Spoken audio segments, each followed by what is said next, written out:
जी को एक अच्छा पद मिला है, तो इसके लिए हमें सभी जनजाति से, हमारे अरुणाचल के वासियों से आशीर्वाद लेने का एक प्रोग्राम ये बनाया है। और हम ये सभी अरुणाचल के वासी, इनका जो आज पद मिला है उससे हम बहुत खुश हैं। इसलिए ये पार्टी का भी प्रोग्राम नहीं है, इसको आप सिर्फ पार्टी लाइन में मत देखिएगा, ये सरकार का और सारा अरुणाचल वासियों का हम साथ एक साथ मिलकर चलने के लिए ये एक जन आशीर्वाद यात्रा का प्रोग्राम है। आप सब अगर किरण जी को प्यार नहीं देते, वोट नहीं देते, शायद ये एमपी नहीं बनते, और अगर एमपी नहीं बनते शायद ये इस तरह का आज का जो पद मिला है वो पद नहीं मिलना था। इसीलिए सभी हमारे अरुणाचल वासियों से ये आशीर्वाद लेने के लिए एक मुहिम हम लोगों ने किया है। और ये आपका ईस्टर्न मोड्स में हम लोग जा करके अभी वाकरो जाएंगे, वाकरो से फिर परशुराम कुंड, ऐसे करके फिर नामसाई, ऐसे हर एक जगह से हम लोग जहाँ जहाँ हमारे सीनियर लीडर से और अपना सीबीओ से, उन लोगों से हम लोग आशीर्वाद लेने चल रहे हैं। मोदी साहब ने जितना यूनियन मिनिस्टर है, पब्लिक से आशीर्वाद लेने के लिए कम से कम मिनिमम 2000 किलोमीटर तय करके दिया है। ये हम लोगों के लिए भी बहुत अच्छा है कि मोदी जी का जो मेहनत और मोदी जी का नेतृत्व में जितना गरीबों तक जितना स्कीम्स पहुंचाया है वो सबको भी उल्लेख करने का मौका यहाँ है। और हमारा यहाँ नानी नाबा, अपिया आलिया, बिरमे बिरो, आदुमिना ताका मेमकोम, आज इस यात्रा के थ्रू मोदी जी ने गरीबों में कितना स्कीम्स दिए हैं, ये एक हम जानकारी लेना बहुत बड़ा एक उचित है। On this History Day of Lower Digabel District, I also would like to make a submission to the honorable guest that Sir Rajiv Gandhi University has proposed extension of campus, and among the shortlisted proposed site, one place Korunu from our district has also made to the final. Here, on behalf of people district, I would request you to look at this important dimension. Our district, despite good connectivity and peaceful social environment, have remained deprived of higher educational institute. Today, I request the central government, represented by our Honorable Union Minister and Justice, to consider our submission and bestow the proposed site to our district. जब भी कोई वरिष्ठ शख्स हमारे ज़िला पर आते हैं तो ये हमारे लिए बहुत ही बड़ा बात होता है। लेकिन जब कोई एक हमारे ही उगता हुआ सूरज, और वो भी उस ओढ़ा का जो हमारे देश की केंद्र कैबिनेट मंत्री है, और वो कैबिनेट मंत्री भी उस मंत्रालय का जिसका ओढ़ा अपने आप में अनोखी है, जो है हमारे विधि और न्याय मंत्रालय का, तो ये हमारे लिए बहुत ही सौभाग्य के लिए बात होता है। आपको पता है कि कुछ समय पहले ही हमारे किरण रिजिजू जी हमारे विधि और न्याय मंत्रालय का पद ग्रहण किया गया है, और ये पद का एहसास आपको तभी पता चलेंगे जब आपको जानकारी होंगे कि हमारी देश की सबसे पहले इसी मंत्रालय का मंत्री था हमारे देश का जो संविधान का स्थापना किया श्री हमारे बाबा साहेब B.R. अम्बेडकर जी। ये इतनी ऊंची पद की मंत्रालय है। इस पद को समय में बहुत ही गुणी और चुनिंदा लोग ही इस पद को संभाला, जैसे हमारे अरुण जेटली जी, हमारे चिदम्बरम जी, हमारे राम जेठमलानी जी। तो ये उस पद का उस मंत्रालय का इसका अपने आप में अपने ओढ़ा है।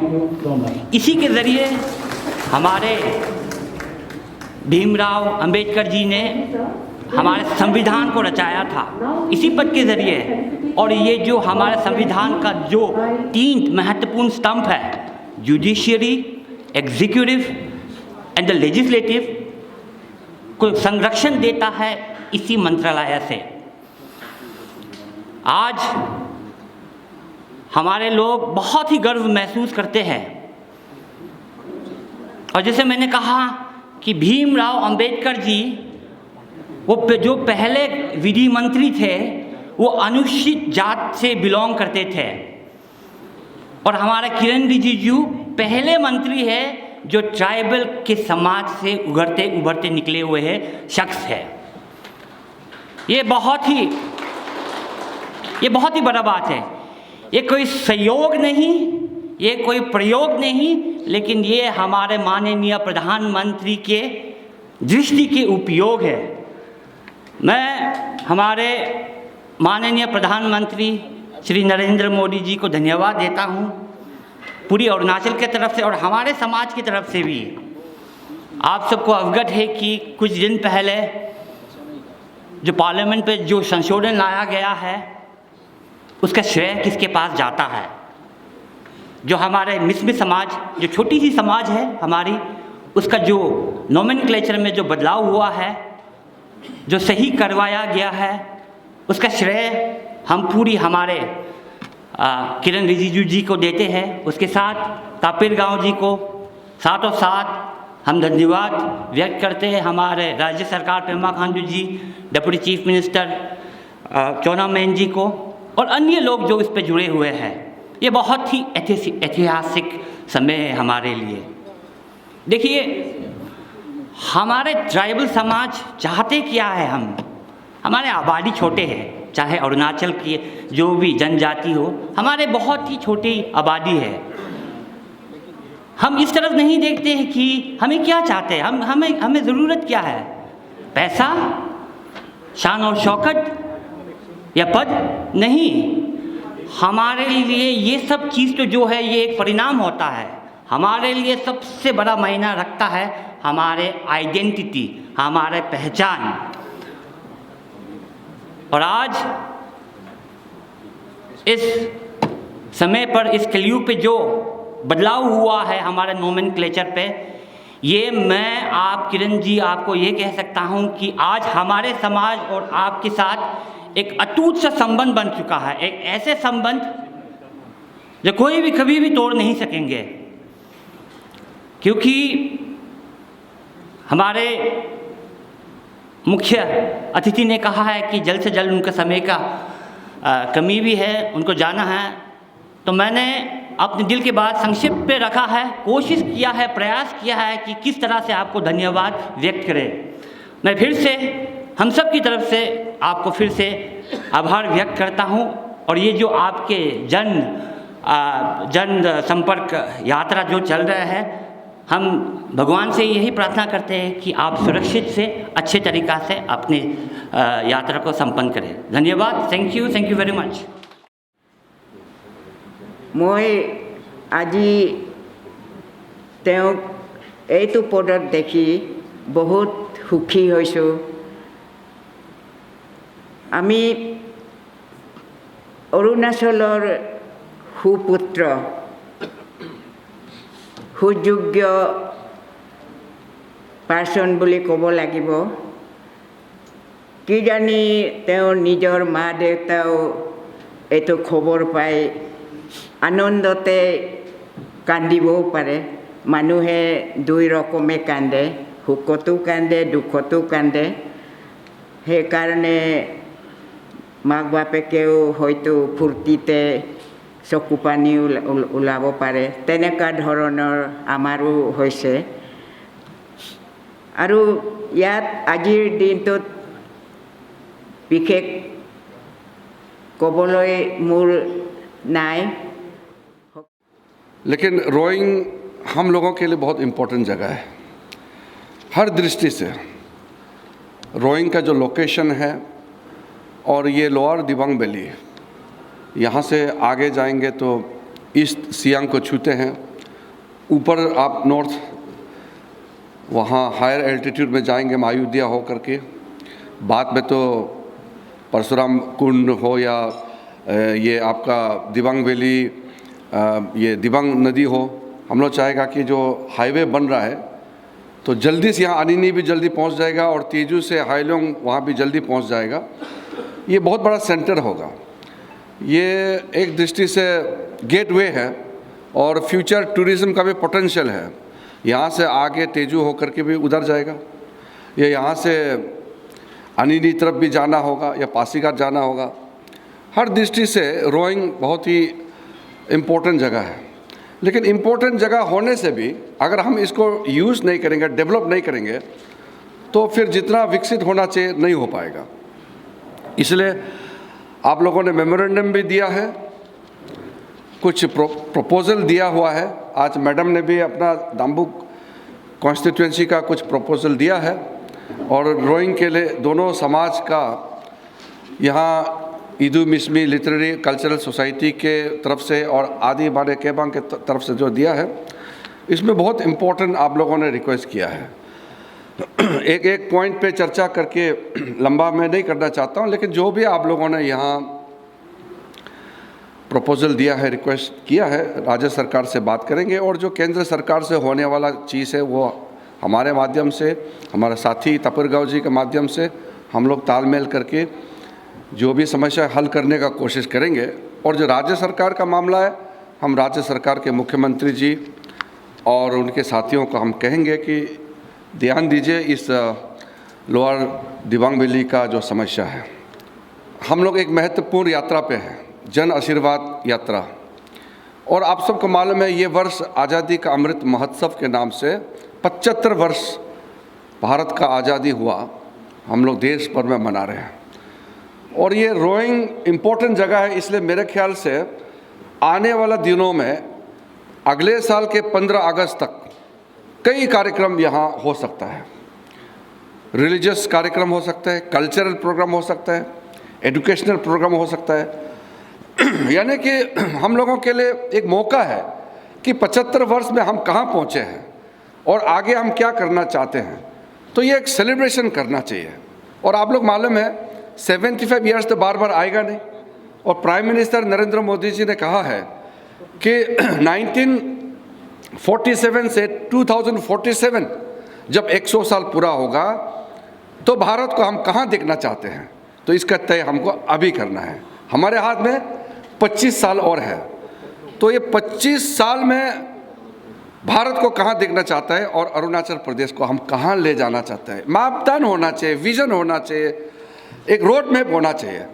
अगर हम रोड मैप तय नहीं करेंगे तो हमको नहीं मालूम होगा कि हमको आगे का रास्ता कैसे तय करना है। इसलिए मैं खास करके यहाँ के जो सीनियर लीडर्स हैं और जो स्टूडेंट यूनियन है, आप लोग को भी मैं कहना चाहता हूँ, युवाओं को, कि अगले 25 साल का रोड मैप तय कीजिए, अरुणाचल के लिए भी, रोइंग के लिए भी, कि ये Dibang valley lower Dibang valley है। लोअर दिबांग वैली में अगले 25 साल में प्रायोरिटी में क्या क्या चीज़ होना चाहिए, ये तय कीजिए। हम लोग भी राजनीति में हैं तो तय करते हैं ना कि हम इस 5 साल में हम ये काम को हम प्रायोरिटी करेंगे। ऐसा ही देश भर में, अरुणाचल के राज्य भर में मनाना चाहिए। इसलिए हम आज पार्लियामेंट में हैं तो हम याद करते हैं, अभी हमारा सीनियर है जैसे लता उम्ब्रे साहब है, मुकुट मिती साहब है, उससे पहले चौकामन गोहाई साहब है, डॉक्टर दाइंग एरिंग, पीके थोंगन, इस तरह का, या ईस्टर्न साइड में जाएंगे तो सोबेन ताइंग साहब है, वांगफा लोंग साहब है। हम लोग याद करते हैं कि उनका कंट्रीब्यूशन और उनका योगदान से आज हमारा प्रदेश यहाँ पहुँचा है और यहाँ से आगे ले जाने का जिम्मेदारी हम लोगों का है। अब ये जिम्मेदारी को पूरा करने के लिए आप लोगों का समर्थन चाहिए। इसी के चलते जन आशीर्वाद का यात्रा हम लोग ने निकला है। प्रधानमंत्री जी ने मुझे एक पहचान दिया, अरुणाचल का पहचान है, ये मेरा पहचान नहीं है। अब अरुणाचल का किसी आदमी को कैबिनेट मिनिस्टर बनाता है तो वो कोई किरण रिजिजू तपरगांव का रिकॉग्निशन नहीं है, ये अरुणाचल प्रदेश के लिए रिकॉग्निशन है। इसलिए इतना बड़ा जिम्मेदारी मिलने के बाद आशीर्वाद लेना बहुत ज़रूरी हो जाता है। समाज का, बुजुर्गों का, हमारा नए पीढ़ियों का आपका कॉन्फिडेंस लेकर के, आपका आशीर्वाद प्राप्त करके देश को चलाने में बहुत सक्षम होगा। हम लोग लोकतंत्र में काम करते हैं, जनता का वजह से हम लोग इलेक्ट करते हैं 5 साल के लिए, फिर जनता के बीच में जाता है और फिर इलेक्ट होगा तो फिर काम करता है। तो संपर्क, लगातार संपर्क जनता से होते रहना चाहिए। इलेक्शन समय में, वोट मांगते समय और वोट लेने के बाद जनता का काम करने के लिए जनता का समर्थन। इसलिए हमारा ये संपर्क अभियान सिर्फ एक दिन का नहीं है, ये चलते रहेगा, लगातार निरंतर चलते रहेगा। लेकिन ये जनता का आशीर्वाद लेने के लिए जन आशीर्वाद यात्रा ये विशेष रूप से महत्वपूर्ण इसलिए है कि जो हमारा मुचु मिथि भाई ने जो अच्छी तरह से उन्होंने डिस्क्राइब किया कि एक आदिवासी, एक ट्राइबल आदमी को आदरणीय नरेंद्र मोदी जी ने इस देश का कानून मंत्री बनाया है, जो हिंदी में इसको विधि और न्याय मंत्रालय, इसको लॉ एंड जस्टिस डिपार्टमेंट जो कहते हैं, इसका जिम्मेदारी मुझे दिया है। ये बहुत ही सेंसिटिव और बहुत ही क्रिटिकल पोर्टफोलियो लेकर के मुझे काम करना है, तो आपका आशीर्वाद चाहिए। मुझसे अगर ये मंत्रालय नहीं चला जाएगा तो बदनाम होगा कि प्राइम मिनिस्टर ने इतना जिम्मेदारी दिया है, लेकिन किरेन रिजिजू मंत्रालय अगर नहीं चला पाया तो ये हमारा देश का भी और हमारा प्रदेश का भी अच्छी बात नहीं होगी। इसलिए मैं ताकत कहाँ से लाऊं? आपसे ही मिलेगा। तो इतना बड़ा जिम्मेदारी लेकर के देश को चलाना ये मेरे लिए एक बहुत बड़ा चुनौती है। इसलिए आज अरुणाचल में आया है, अपने अलग अलग डिस्ट्रिक्ट का दौरा चल रहा है। इस वक्त हम बीच में हैं, दौरा का बीच में हैं। आज आप लोगों से मिल कर के बहुत